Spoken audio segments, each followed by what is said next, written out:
Warahmatullahi wabarakatuh.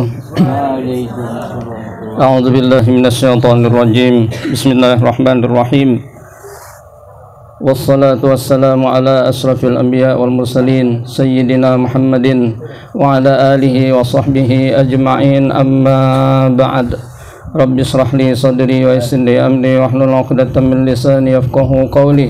Rabbi zidna ilman warzuqna fahman. Amin ya rabbal alamin. Wa sallallahu ala sayyidina Muhammadin wa ala alihi wa sahbihi wasallam. Alhamdulillahi rabbil alamin.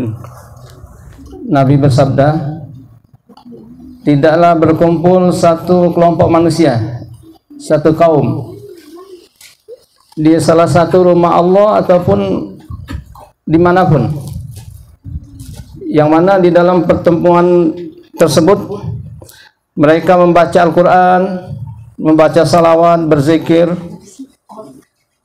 mentelaah Al-Quran, mempelajari Al-Quran, saling mengingatkan satu sama lain, mempelajari ilmu Allah ini kan, ilmu agama, khususnya ilmu fardhu ain, kecuali Allah akan turunkan ke atas mereka ketenangan. Amin. Allah cucuri rahmatnya, malaikat membentangkan sayapnya,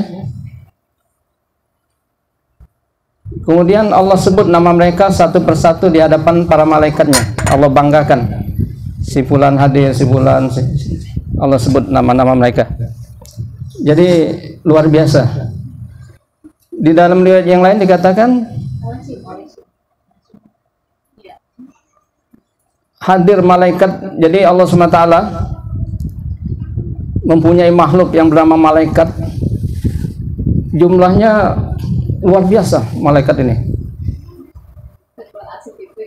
Ada malaikat yang Allah tugaskan hanya sekedar mencatat daun yang berguguran.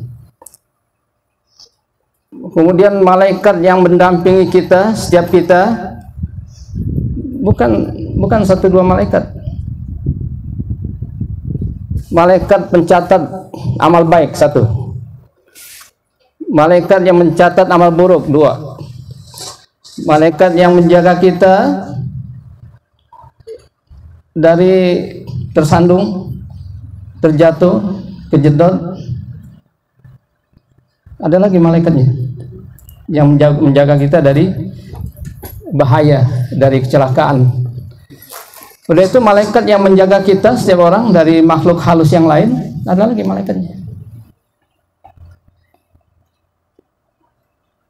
Di atas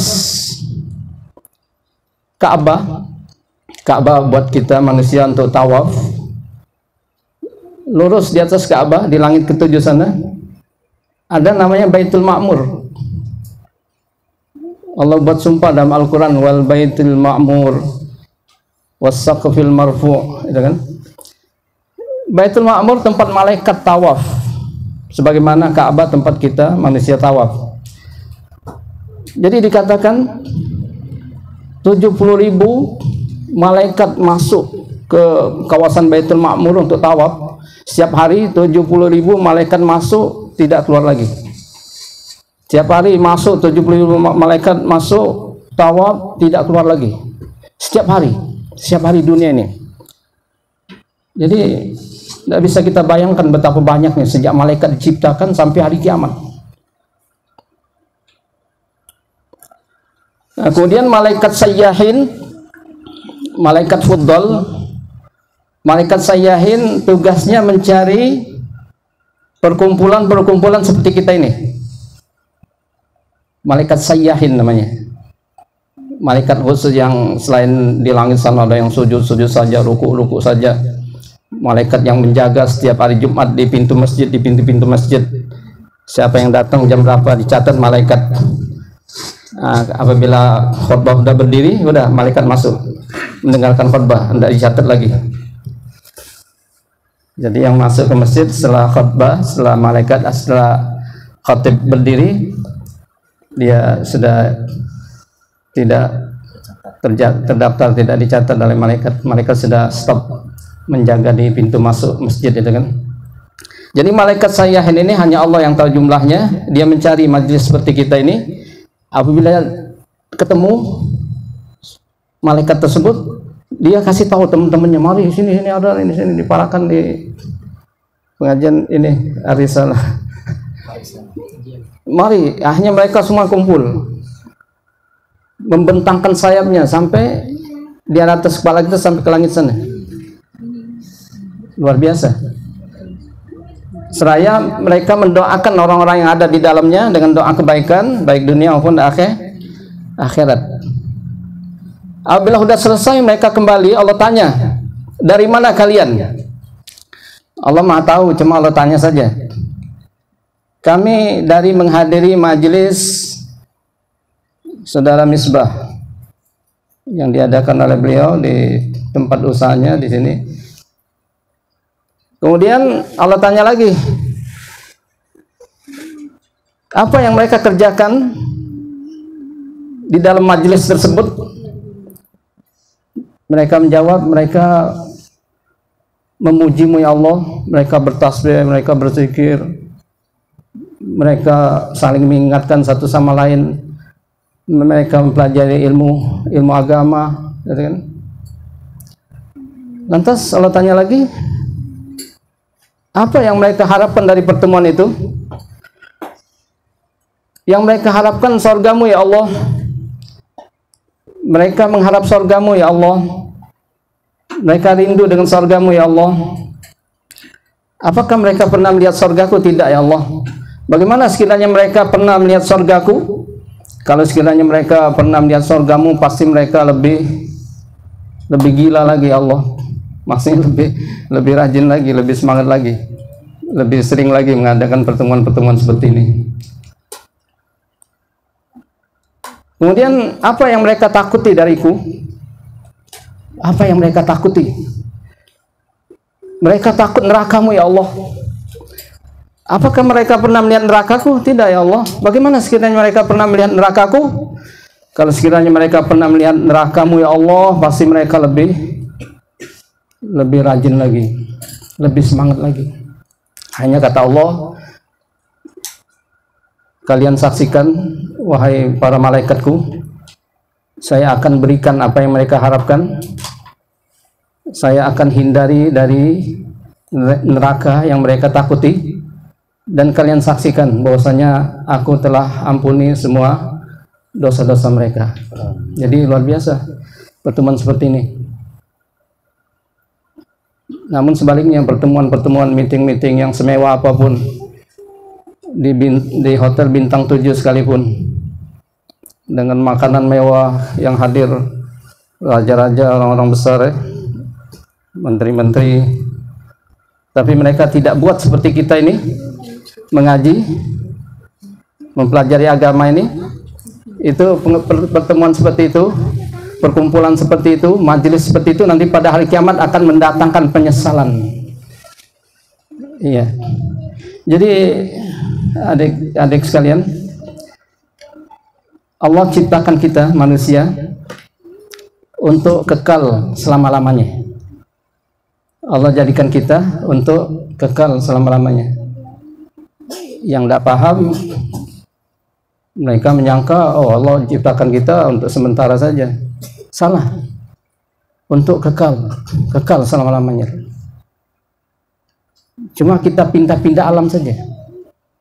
Dua alam yang sudah kita lalui, yaitu pertama alam arwah, yang kedua alam rahim, kemudian sekarang alam pertengahan, alam dunia, alam yang menentukan sekarang ini, alam ujian. Setiap menit kita ujian Allah SWT. Yang diuji ada yang berhasil, ada yang gagal. Nah, ujian dunia ini yang berhasil surga, dapat surga, yang gagal neraka. Al-umur qasir walakin yuhaddidul masir. Jadi umur kita di dunia ini amat sangat singkat, namun dia menentukan nasib yang sebenarnya nanti setelah kematian. Kemudian setelah itu alam kubur nanti. Setelah alam kubur baru alam akhirat. Nah, sebelum membahas secara kilas tentang alam ini, kita buka dulu dengan hikayah, cerita, bukan cerita dongeng, cerita benar-benar terjadi. Artinya sejarah hikayah di zaman Nabi, yang mana hikayah ini banyak hikmahnya. Di antaranya hikmah yang pertama, innallaha la yanzuru ila suwarikum wala ila jasadikum walakin yanzuru ila qulubikum wa amalikum. Sesungguhnya Allah SWT tidak melihat tampang kalian, tidak melihat penampilan kalian, tapi yang Allah lihat adalah hati kalian dan amal kalian. Kemudian ada hadis lagi yang lain, Nabi mengatakan, ma taraka syai'an lillah awadahullahu khairan minha. Manusia dia tidak meninggalkan suatu perkara karena Allah, kecuali Allah akan ganti nikmat yang lebih baik lagi. Nah, ceritanya begini, di zaman Nabi ada sahabat, dia mulia di sisi Allah, dikenal di kalangan langit, tapi di kalangan manusia dia diremehkan, tidak dianggap, tidak dikenal, karena orangnya miskin, sebatang kara, miskin, sebatang kara, tidak punya apa-apa, orang yang jelek, jelek sekali, hidungnya pesek, pendek, hitam. Siapa namanya? Siapa yang tahu? Dapat hadiah, dapat hadiah haji yang sudah siap. Semoga. Bukan. Kalau Uwais Al-Qarni ganteng orangnya. Ini jelek, hitam, miskin. Kalau itu tidurnya di masjid Nabi, tidak punya apa-apa, sebatang kara. Makanya namanya nama tok, tidak ada binnya. Orang tidak tahu bapak ibunya siapa, sehingga orang-orang pun tidak mengenal dia. Orang dulu aja tidak kenal, apalagi kita sekarang. Buktinya tidak ada yang tahu tuh. Siapa namanya?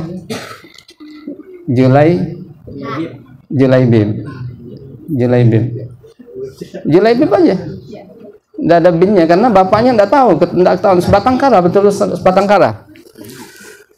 Jadi Julaibib ini, ya orang-orang menghindar. Ada orang-orang tua yang punya anak cakep-cakep, anaknya takut diepek oleh Julaibib. Julaibib dimarahin, diomelin, disuruh jauh-jauh. Jadi saat hari ini Nabi orangnya masalah perasaannya Nabi dia tidak pandang ini siapa yang bertakwa, yang mulia di sisi Allah yang bertakwa. Jadi Nabi paham perasaan Julaibib walaupun dia kayak gitu tapi dia normal. Akhirnya Nabi tanya tuh, wahai Julaibib, ente mau kawin? Nabi tawarin, Julaibib mau kawin, kata Nabi kan. Dijawab oleh Julaibib, dia tidak bilang saya tidak punya apa-apa, saya miskin, saya jelek, siapa yang mau, enggak. Tapi dia bilang, ya Rasulullah, siapa yang akan mengawinkan anaknya dengan Julaibib? Siapa orang yang akan menikahkan anaknya dengan Julaibib? Miskin, jelek, tidak punya apa-apa, sebatang kara. Hanya udah beberapa hari kemudian Nabi ketemu lagi, Nabi tanya lagi, wahai Julaibib, tidakkah engkau mau kawin? Nabi paham keadaan Julaibib. Sekali lagi jawaban Julaibib sama, ya Rasulullah, siapa yang akan mengawinkan anaknya dengan Julaibib? Hanya di hari berikutnya sudah Nabi tinggal lagi. Nah, hari berikutnya yang ketiga kalinya ketemu lagi, Nabi tanya lagi, wahai Julaibib, tidakkah engkau mau kawin? Sama jawaban Julaibib. Siapa yang Rasulullah yang mau dengan Julaibib, yang mau menikahkan anak putrinya dengan Julaibib? Miskin, jelek, sebatang kara, tidak punya apa-apa. Oke, kalau begitu Anda carikan wahai Julaibib.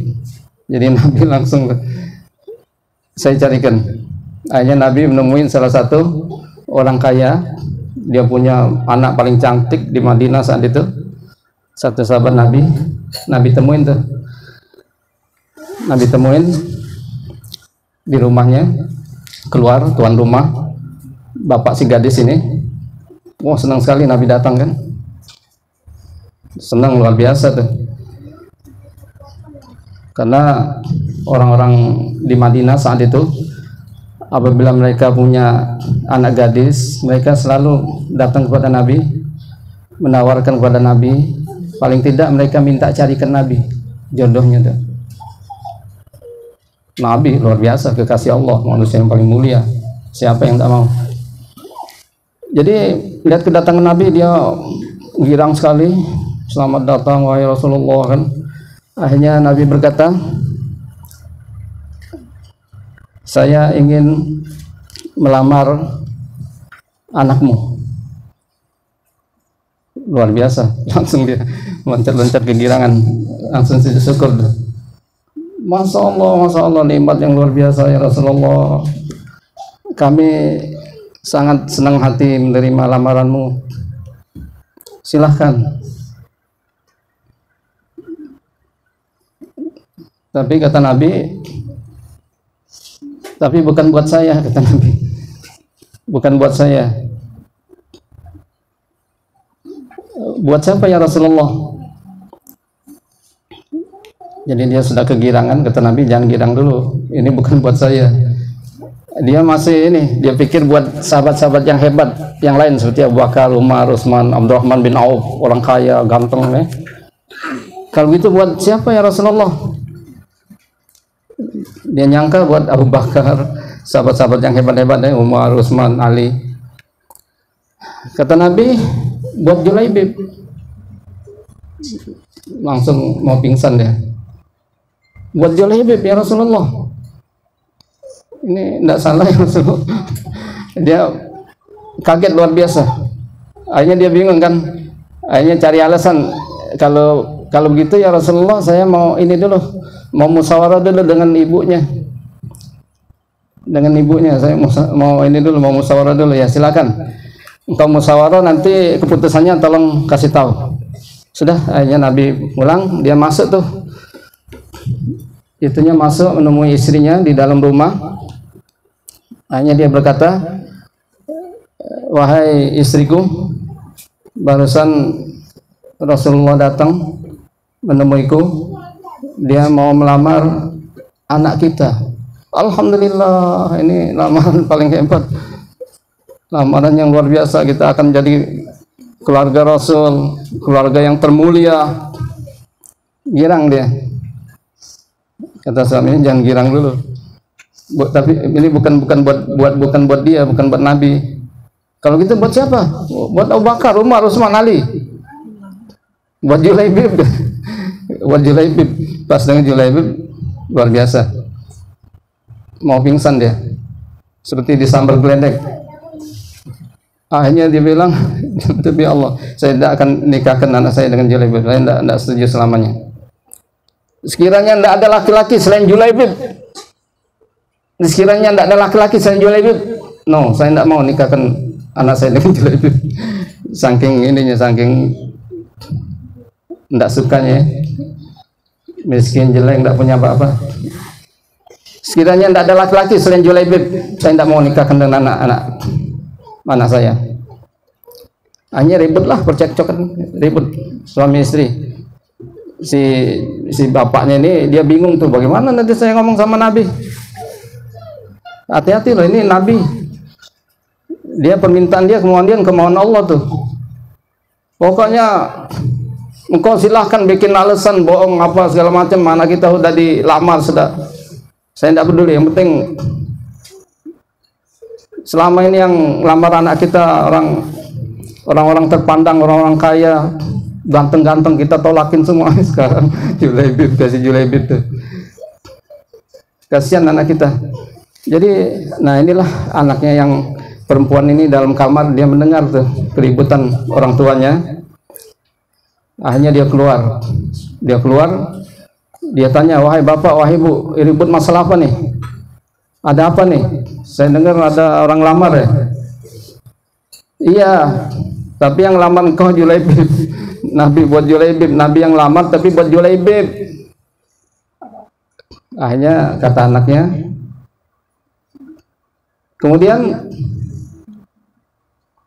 kalian mau menolak, berani menolak kemauan Rasulullah? Kalian tidak takut nanti Allah turunkan ayat yang mengecam kalian? Takutlah kepada Allah. Tidak ada alasan kita untuk menolak apa yang diinginkan oleh Rasulullah.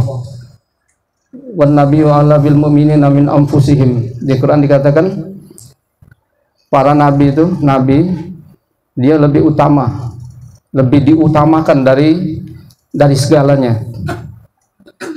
Nasihatnya, sarannya lebih diutamakan dari segalanya tuh. Apakah kalian berani menolak kemauan Allah dan Rasulnya? Demi Allah, kawinkan saya dengan Julaibib, kata putrinya. Akhirnya sudah, karena anaknya begitu tegas, sudah sadar tuh keduanya, orang tuanya ya, walaupun masih terpaksa juga kan. Akhirnya bapaknya langsung nemui Rasulullah. Ya Rasulullah, kami terima lamaranmu untuk Julaibib. Hanya sudah dalam waktu singkat dinikahkan. Jadi nah waktu itulah waktu malam pertama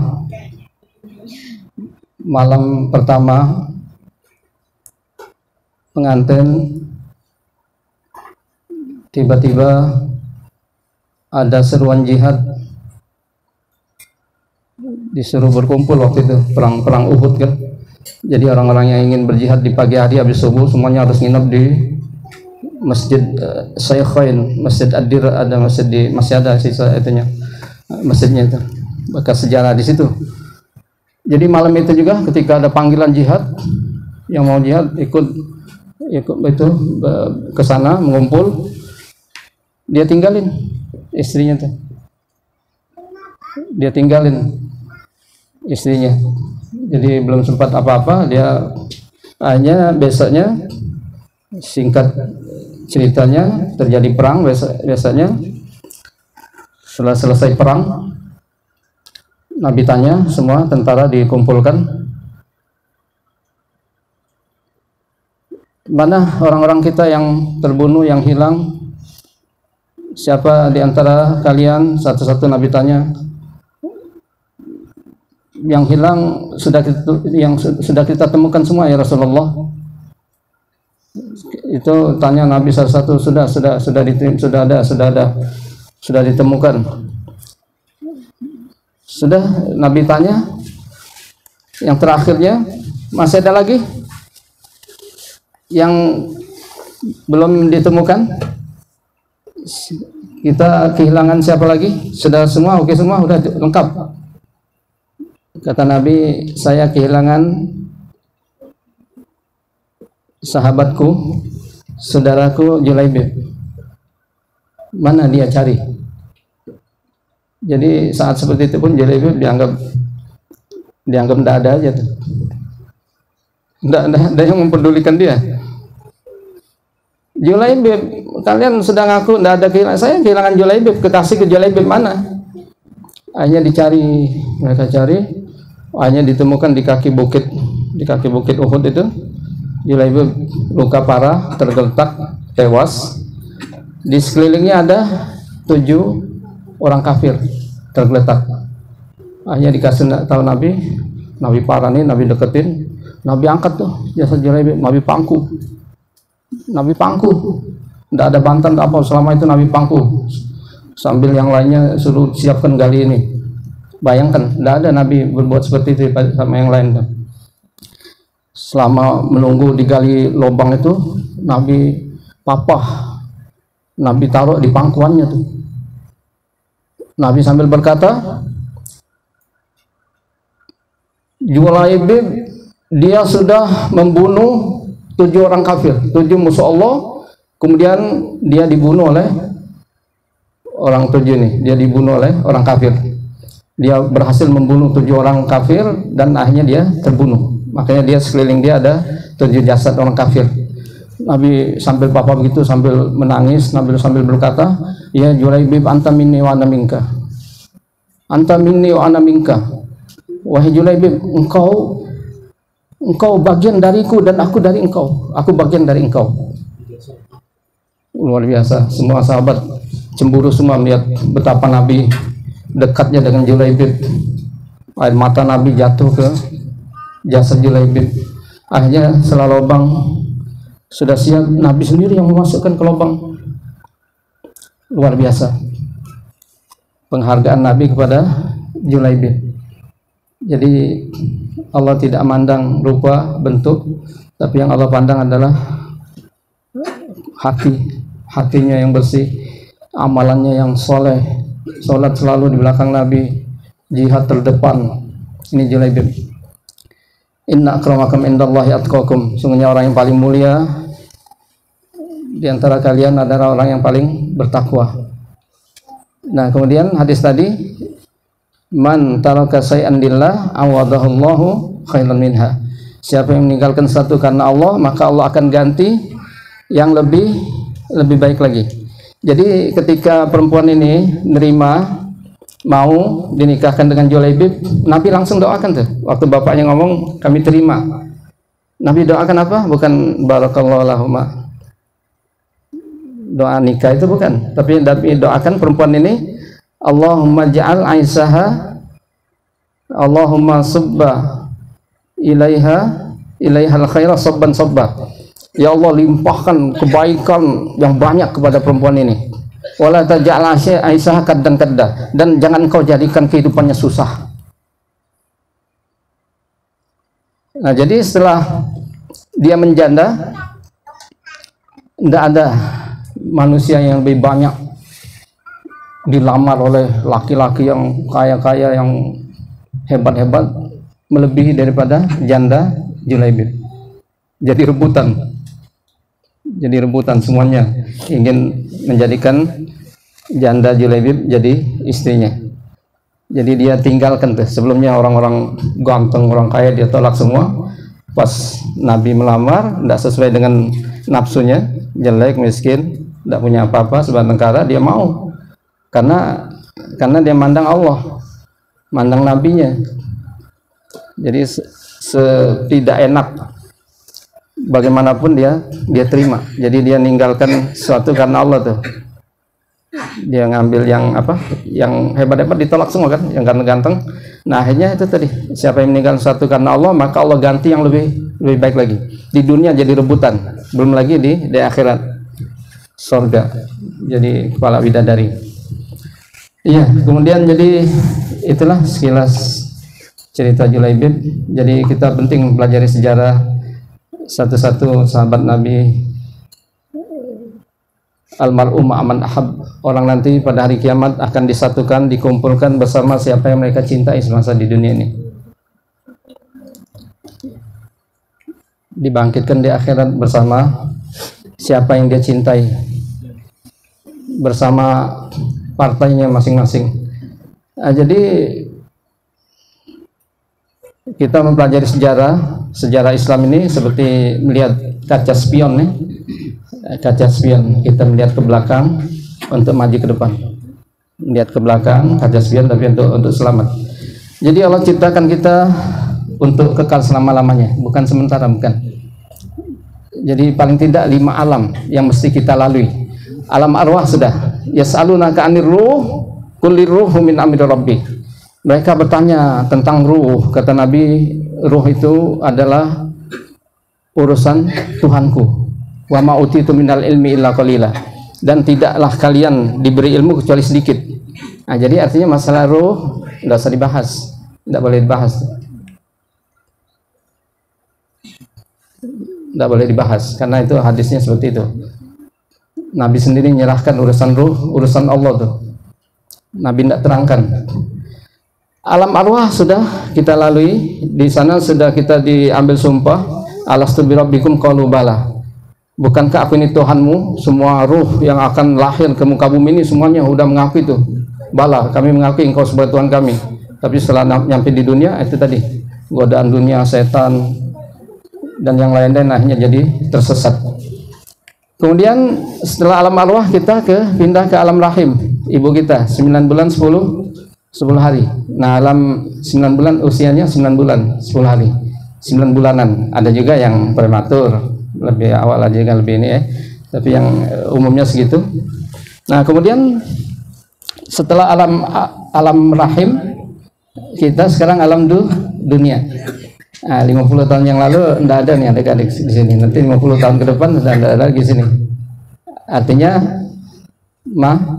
mate. Innalillahi wa inna ilaihi. Nah, itu mati bukan habis. Pindah alam saja dari alam dunia ke alam barzah, alam kubur. Berapa usia kita di alam kubur? Berapa usia kita di alam kubur? Iya, sejak mati sampai hari kiamat. Kakek nenek kita yang meninggal 10 tahun yang lalu berarti sudah 10 tahun. Nabi kita sudah 1400 tahun lebih yang lalu. Sudah 1400 tahun lebih usianya dalam kubur. Kenapa di dalam kubur dikatakan masih ada usia? Karena di dalam kubur kita masih bisa mengkoleksi pahala. Hadis Nabi, idza mata ibnu Adam inqata amaluhu illa min salas. Siapa yang meninggal, siapa saja yang mati, maka terputus amalnya, dia tidak bisa beramal lagi kecuali tiga perkara yang pahala yang terus mengalir: sedekah jariyah, sedekah jariyah, ilmu yang bermanfaat seperti kita sini yang mengadakan semuanya tersebar, dapat ilmu semuanya mengalir kepada siapapun yang terkait di acara ini kan, ilmu yang manfaat. Kemudian anak yang soleh yang mendoakan, ya doalah anak yang soleh yang mendoakan, dia didik anaknya. Jadi kata-kata mendoakan itu sebenarnya tambahan saja. Kalau anak kita didik dia soleh, walaupun dia tidak mendoakan, otomatis pahalanya ngalir kepada orang tuanya, otomatis tuh, walaupun dia tidak berdoa.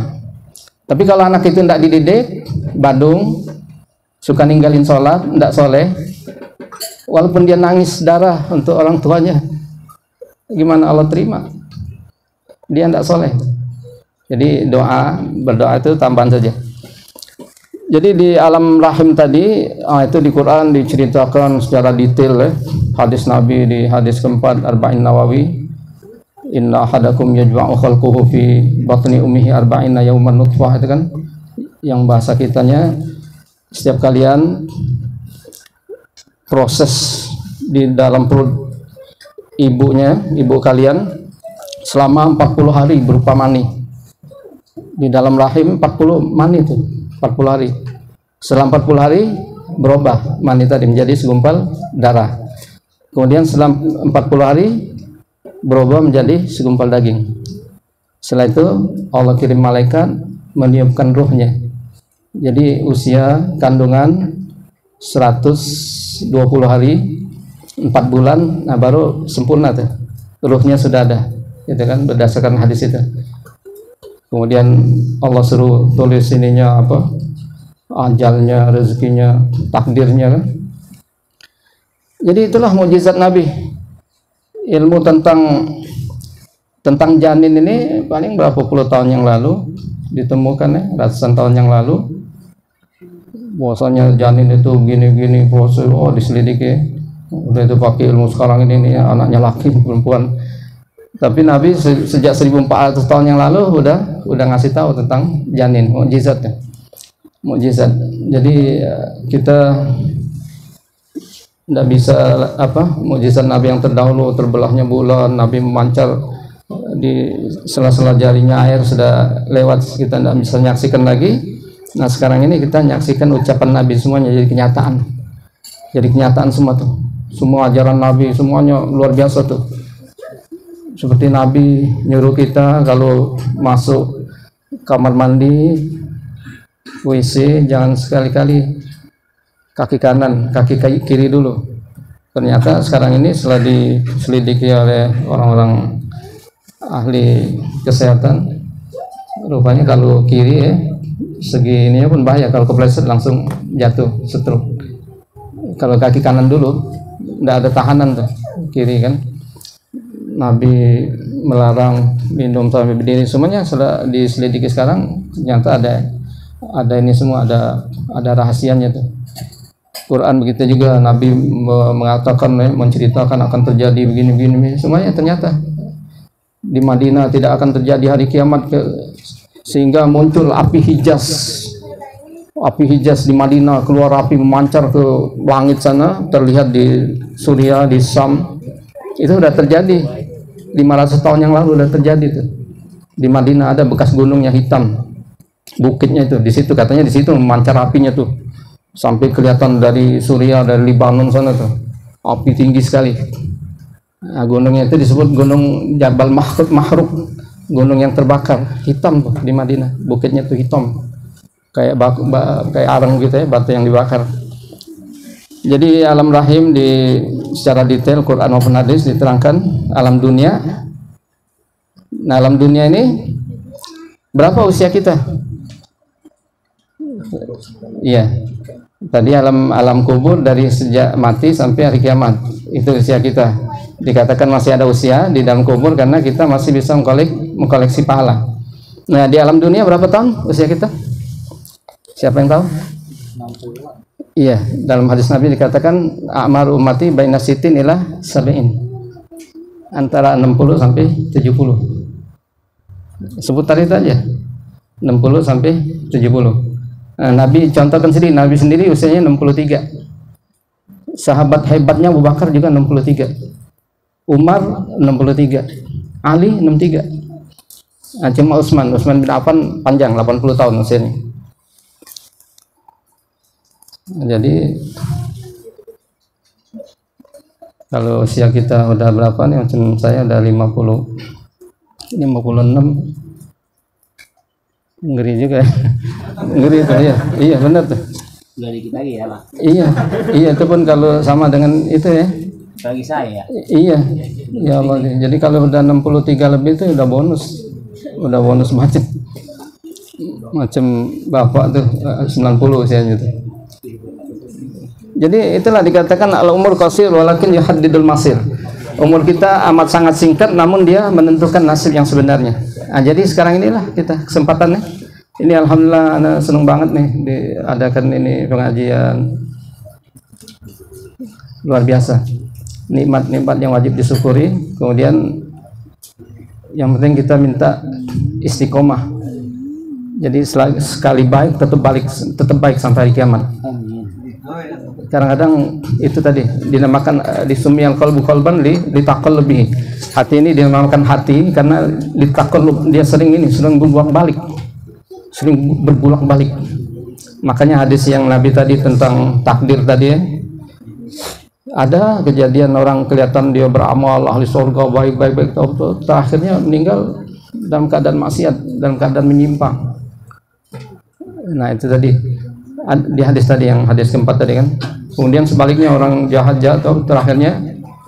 Nah, itulah perlunya kita berdoa supaya kita istiqomah tetap baik sampai akhir hayat.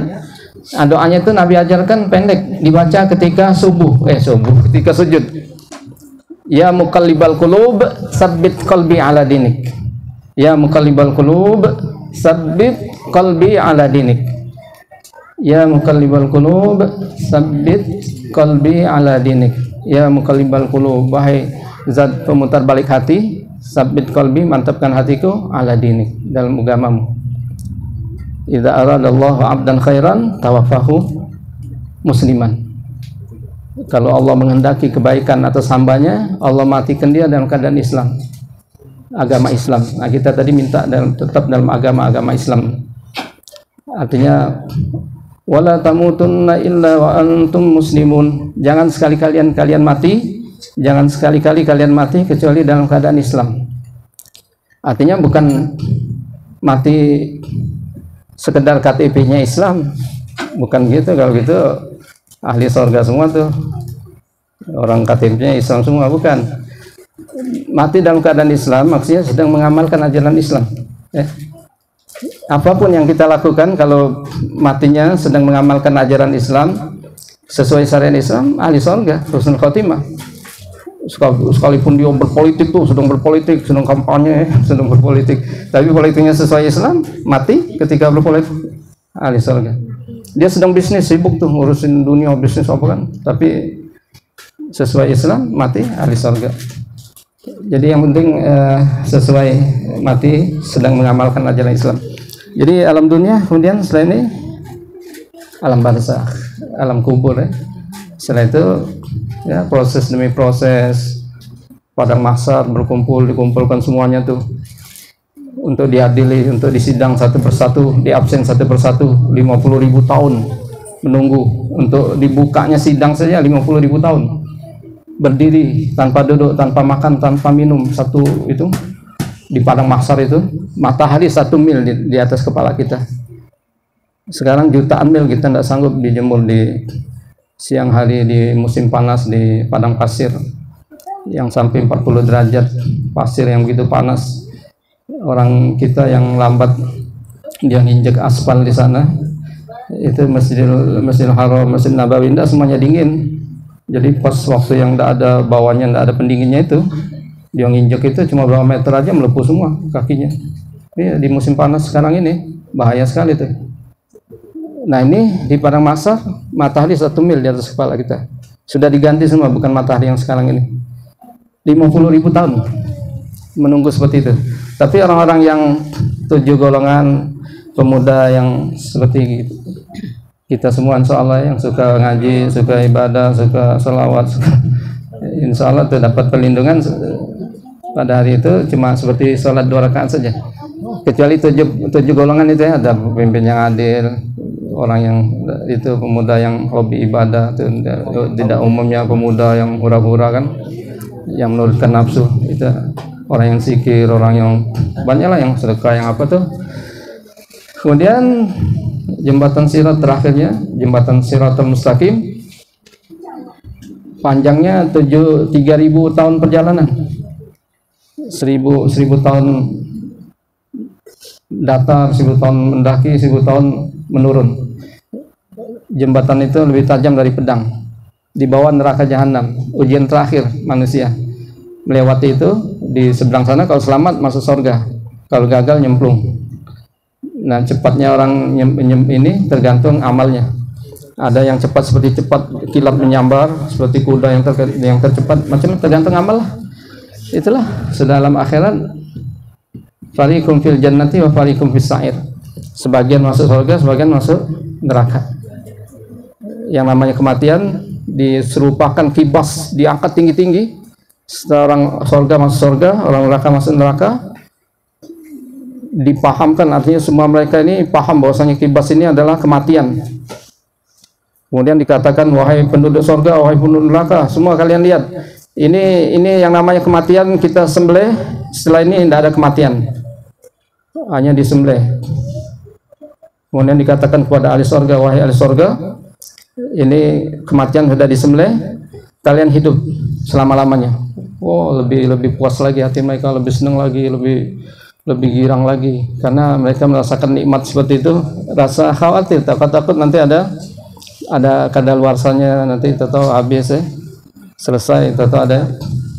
Nah, setelah biar itu dimatikan, tidak ada kematian lagi, mereka lebih puas lagi hatinya. Sebaliknya ahli neraka, setelah dikatakan gitu, wahai ahli neraka, ini kematian sudah disembelih, sekarang tidak ada lagi kematian, mereka luar biasa, tambah sakit, tambah tersiksa, tambah putus asa mereka.